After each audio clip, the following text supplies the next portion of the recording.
Ladies and gentlemen, boys and girls, voters, gloaters, and stomach bloaters, welcome along to the Joe Spivey YouTube channel, where we discuss books and little else. And 2024 is going to be, of course, many things to many different people, but it is, first and foremost, in my opinion, going to be elaborately, excellently, elegantly electoral, folks. Something absurd like 2 or 3 billion people are set to go to the ballots at one point or another. We've got Mr. Modi's election in India. We've had bits and bobs in Russia, although I think it's slightly congratulatory to call and gratuitous to call it an election in Russia. We've got obviously the big daddy in America. We've got the 4th of July. The little business of the British election here on the 4th of July, and very many elsewhere. I think we've had, where else have we had one? Have we had one in Vietnam? I can't quite remember. We've had them all over. And so I thought I would compile a collection of, or recommendation list of, how many have we got here? 1, 2, 3, 4, 5, 6, 7, 8, 9. Oh, I really should have done another, shouldn't I? Just to make a 10th, but who knows? I'll probably be able to pull one out of the bag. Yes, so let's get right into it. And the first one, our first recommendation, comes in the form of a shameless plug, unfortunately, folks. We have Michael Wolff's Fire and Fury inside the Trump White House. Now, wouldn't you indeed like me to wax lyrical for 3 and 4 minutes on this hefty tome? I'm sure you would enjoy that. But unfortunately, I'm not going to do it because, of course, my thoughts have already been made public, folks. If indeed you are feeling not even generous, but particularly curious as to what the writerly Joe Spivey does, as opposed to the YouTube content creating Joe Spivey does. If you want to know what I'm like on the page, you can have a little look down in the description below, and you will see a link to a free article on my Substack, in which I sort of tear this place to bits and tear the subject matter to bits, and have sort of Gore Vidal-esque sort of thrilled fun at tearing Donald Trump apart, and indeed the book apart a little bit as well. This came out and sold like hotcakes in, I think, 2018 when it was first published. And there you can see the kind of the winsome, ridiculously heinous face of Mr. Trump there. And yes, so I had, as I say, great fun talking about it. And it's quite episodic.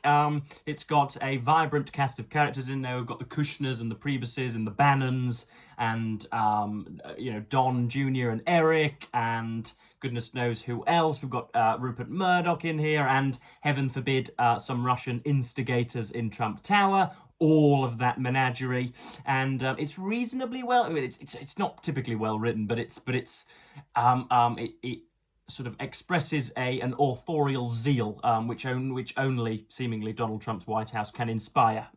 It's definitely worth your time, is what I'm saying. But don't go expecting a kind of a Gladstonian eloquence or a kind of political critique that is typical of some of the other writers that will feature in this list. But yes, it's free, and free to all users. And indeed, if you want that inarguable eloquence to be beamed to your brains on a thrice weekly basis, then you simply have to part with 5 British sterling a month, and you will make Joseph Spivey a happy man, and the left or right hand side of your brain much better endowed because of it as well. So yes, let's get on to the next ones. That's all of my shameless plugging and advertisements done for the day. Next up, we have George Orwell's 1984. This cover has been used approximately 6 times for 50 or 60 other works of science fiction or kind of speculative ventriloquence, but books that posit a different world. This, of course, written in 1948 by a political soothsayer, by somebody. Mr. Orwell was trying to predict how things would go, but it is, of course, very reliant on Stalinists' Russia, and gets things pretty wrong, unfortunately. As a work of prescience or prospective prescience, it's not done so very well, I don't think, but it's very well written. On the sentence level, textually, Orwell is very great company, and what it does do is it seems to predict the way in which human rationality can be so warped as to deny the rectitude of 2 + 2 = 4, and what would seem to be obvious, innately observable facts being repudiated by complete you know, sort of gun-toting fascists or whatever. That kind of system which invites very many people to question what is self-evident and second nature. So that's what George Orwell does very well. There's a gentleman called Winston in here, and posits a totalitarian, authoritarian future in which everybody's thoughts are processed. There have been at least 2 or 3 televisions that have spawned as a result of this book. Groupthink and newspeak and all sorts of other aspects of modern nomenclature found themselves a comfortable little womb in this book. So that's, George Orwell's 1984. Who the hell publishes this? This is a Penguin 20th century classic. You'll all have seen it, and you'll all have seen it reviewed 8 times on YouTube in many different guises. Next up, we have Karl Marx's The Communist Manifesto. This is a really, really elegant Penguin classic. This was originally £10 sterling, which is half the price of a monthly subscription to the Joe Spivey Substack. How many times indeed can I worm that into this video? I'm not sure. So yes, this is a very, very weird thing indeed. This comes with a very, very hefty prolegomena, shall we call it, for those of you playing Joe Spivey Verbal Bingo. Prolegomena is worth 3 points this evening. 3 points. Comes with a bit of a backstory on Marx and Engels, about the young Hegelians and the old Hegelians, and Ludwig Feuerbach and all of that. Very, very, very intelligent and interesting lot. And it's not typically well written. It's rather boring, and of course is fundamentally asinine. Communism is not the way in which we should organise our society. We should have rampant capitalism, but make sure that we tax those with trillions in their bank accounts. That's how the world ought to be run, folks. Karl Marx manages to... It's probably one of the first instances of political tribalism. You have one set of individuals who own all of the means of production. There are all types of... just weird phrases such as that. People who own the means of production, and then you've got the fruits of production, and then you've got the malevolences of production and all this. You have the owners, then you have the workers, and you have them at complete opposite lockstep. Essentially, it predicts a world that is only 9 to 5, and people never having free time, and it really is reductivist and very narrow-minded, and therefore dim-witted and foolhardy. But because indeed some people happen not to have much money, i.e. myself and very many millions, it can be used as a rather destructive hammer against some of the middle and upper classes, which is a little bit disappointing. But there we are. So that's the Communist Manifesto. You sort of have to get your head around this in order to be politically cognizant. Not that ideology is referred to much in the modern day anyway, but it's, if you haven't read the Communist Manifesto and you are of any kind of left-wing tinge, then I would imagine you will be left out of the trade union meeting rooms. But anyway, next up we have, you could not have a political collection without this character. This is Christopher Hitchens, and yet some of his essays on many other people: George Orwell, probably Bill Clinton. What else have we got on here? Yeah, we've got America, A.N. Wilson, we've got Red State Odyssey, Che Guevara, Ian Fleming, Obama, Rosa Luxemburg, G.K. Chesterton, Patriotism, Edmund Wilson, Self-Improvement, Of Vice and Men. It is very, very good. It's been a long time since I've consulted it. There, of course, is the great stick of addiction, which spelled Christopher Hitchens' untimely demise. It is my firm conviction that had Christopher survived today, had he not smoked cigarettes endlessly from the age of about 4, then I don't think Donald Trump, who we've mentioned earlier in this collection, would be nearly as prominent. First of all, he would have been strong-armed and cajoled onto YouTube. He'd probably be, what would he be? Be about 75 now, wouldn't he? He would have 10 years ago, he would have been strong-armed onto YouTube, and would since have acquired 30 million subscribers, and would be the rational counterpoint to all of those young men who he very much attracted, who now have fallen into the employed retinue of Donald Trump. Think of all the kind of the muscly, illiterate bonobos that are going out to vote for that orange-faced fascist, also have a little bit of a proclivity towards Christopher Hitchens. And again, it is my firm conviction that Mr. Trump wouldn't have been nearly as popular had they had such a staunch and unforgiving repudiation, a humane repudiation, such as Christopher Hitchens. So if he'd still been around, I think the world would be obviously a much better place. But of course, he became addicted to tobacco and that was that, frankly. If you can't tear yourself away from that little sucker, then that's sucker spelled SUCCOUR, then it's not going to end well, folks, frankly. So yeah, these are a collection of essays.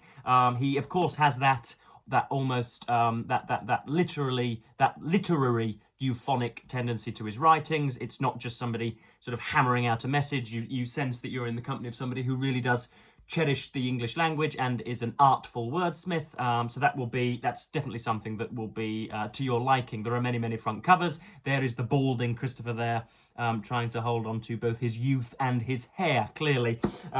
Next up, we have something which is prototypically British. We have Roger Bootle's Making a Success of Brexit and Reforming the EU, which is the greatest act of collective mendacity that has ever been meted out on a group of Britons, frankly, folks, and indeed are, as opposed second to our entering of the First World War, but, you know, since the turn of the 21st century, I think John Bercow called it the biggest post-war foreign policy blunder ever acted upon the electorate. And of course, I'm setting my stall out here. I'm showing you, I'm signposting my membership to one particular tribe, but such is life.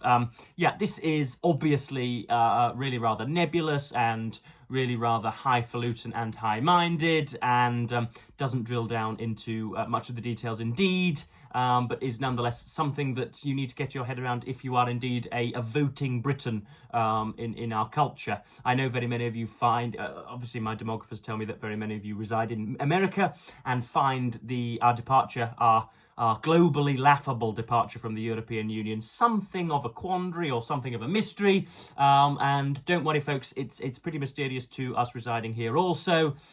It is the brainchild of sort of Bill Cash and even sort of small sections of Winston Churchill and Margaret Thatcher, a kind of grandiloquent isolationism, which meant that we somehow think of ourselves as not European. Of course, I'm not doing very good. I'm doing a disservice to the arguments, but there we are. And yeah, it was then sort of thrown out as a bit of red meat by Nigel Farage, and was the product of David Cameron kind of trying to stymie the infighting in the Conservative Party in around 2010. He promised a referendum if he was elected to power, because the Eurosceptic voice within the Conservative Party was getting more and more sonorous by the day. And the reason that we've burnt through about 3 prime ministers in 4 years is because now the biggest differentiator between those who get into the cabinet and those who do not is those who are Brexiteers. The reason that we had such a incomprehensibly foolish cabinet between the years of 2019 to 2024 is because nearly every single person in there was a Brexiteer. That was how you got to power. Not any eloquence, not any right-mindedness, not any political rectitude, just carrying around the Brexit card. That is what got you into the halls of power. And as a result, of course, because we have elected fools and because we have lionised fools, we are in a complete mess, and we are going to get a mysterious Labour Party in power on the 4th of July. But anyway, yes, that is Roger Bootle's book. I realised I haven't really described the book, and I've just sort of tickizavated on subject matter. Next up is, in connection with that, this is James O'Brien's How They Broke Britain. This focuses on, I think, probably a dozen people. We've got people who, as the title would suggest, broke Britain, or at least people who contributed to its ruination and its vulnerability. We've got everything from media moguls like Rupert Murdoch to previously quite discerning journalists like Andrew Neil. Then we've got, of course, the sort of the great gargoyles of Nigel Farage, and some of the slightly more intellectual manoeuvrers and machinators such as Matthew Elliott and Dominic Cummings. Then, of course, you've got the inexplicably likeable Boris Johnson and the idiots therein. So this is very well written. He hosts a daily news show, a daily radio show between 10 a.m. and 1 p.m. To which I am a regular attendant. And it's very well written. Obviously, you've got his sort of you can agree until the cows come home with James O'Brien and still admit that he is a smug git, much like myself. We delight in our rectitude and proving others wrong. But this is very well written, and the paperback is now out, and this was a storming, stonking success, I do believe. So yes, all the best to James, and if ever, heaven forbid, he happens upon any of my videos, thank you very much for contributing to my edification, sir. But this is How They Broke Britain. And I think it's probably, I did devote an entire video to this way back when it came out in, goodness knows when, September or something like that. Next up we have, again, something that I have mentioned on this channel before. We have Britain since 1918. Of course, this is going to be Anglo-centric, folks. I am English, and I can do no otherwise. This is by David Marquand, and I was, waxing lyrical and was, praising this to the heavens because it is absolutely excellent, at least in its first chapters anyway, when we talk about the ways in which people have fought for democracy and for the rule of law and for goodness knows what else, endlessly more meritable aims. And this goes up to the period of about 2007 or 8, just before the financial crash, I do believe, and ends with the Prime Ministership of Gordon Brown. But it takes us right through from, what are we going to say, the post-war, essentially. So Churchill, Attlee, Harold Wilson, Harold Macmillan, then into Thatcher and to Major, and then into, of course, into New Labour's Blair and stuff.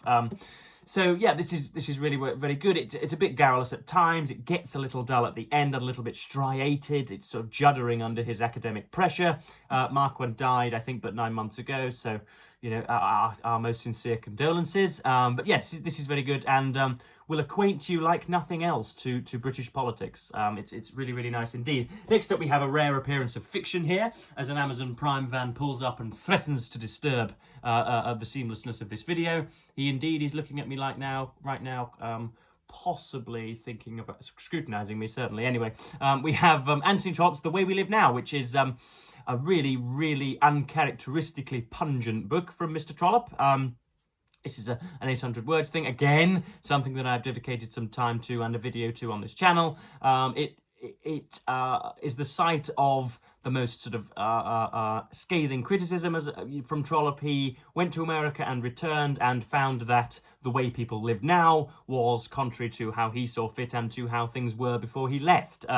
It's full of wastrels and malcontents and, all sorts of malefactors and just horridly, callously duplicitous people. And the reason it's on here is because the grand snake oil salesman Augustus Melmotte is the individual that somehow manages to climb the greasy pole and buys himself a seat in Parliament. And yeah, it's not part of his parliamentary novels, but it indeed is something that is politically inclined. And Felix Carberry will stay with you forever. He is the moneyed, aimless little wastrel that spends most of his time either supine or convincing others that he is indeed a friend and lover to them. So it's a really, really marvellous book, and has all of the usual appurtenances of Trollopean control. Next up, finally, we have the 9th and final book in this recommendation list. We have Liz Truss's 10 Years to Save the West. I wrote a review of this, a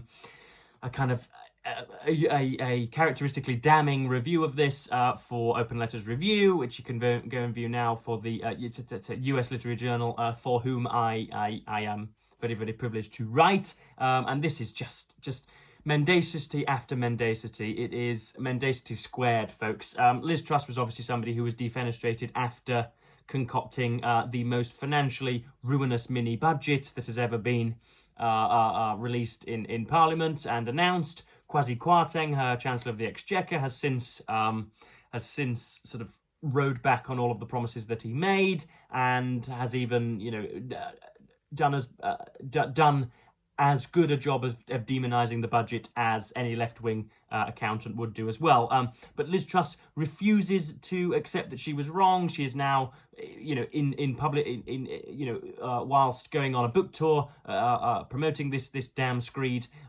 She obviously got into the laps of Steve Bannon and Donald Trump and started speaking at weird events like CPAC. So she really has converted to that ridiculous train of right-wing republicanism that besets the land. So yes, that pretty much concludes today's video, folks. I would imagine that you've read probably a quarter or a third of the books that I've compiled, but there are some recommendations for you on this, as I say, this elaborately, fantastically electoral year that is 2024. So yes, I indeed got my voting card through yesterday, so we're all set for July the 4th. How excellent. But yes, I'm going to end this video here, and of course, as ever, thank you ever so much for watching BookTube, and say goodbye.